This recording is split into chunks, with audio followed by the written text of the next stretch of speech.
बेहतर महसूस कर रही हो अब? ठीक हूँ। ये मैं तुम्हारे लिए लाई थी। यकीन नहीं आ रहा, मेरे सबसे फेवरेट कुकीज हैं।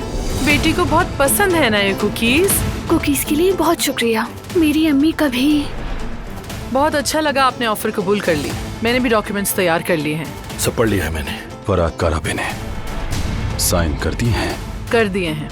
तुम हमेशा वही करोगी जो मैं कहूँगा। इसकी नजरें हमेशा मुझ पर रहती हैं। हेलो साले, तुम आके रिश्ते की बात कर लो।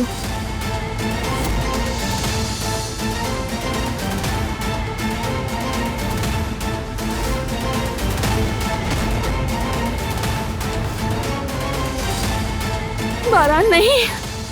दिरान के साथ ऐसा क्यों किया? मत करो, खुदा का वास्ता, ऐसा मत करो बेटा।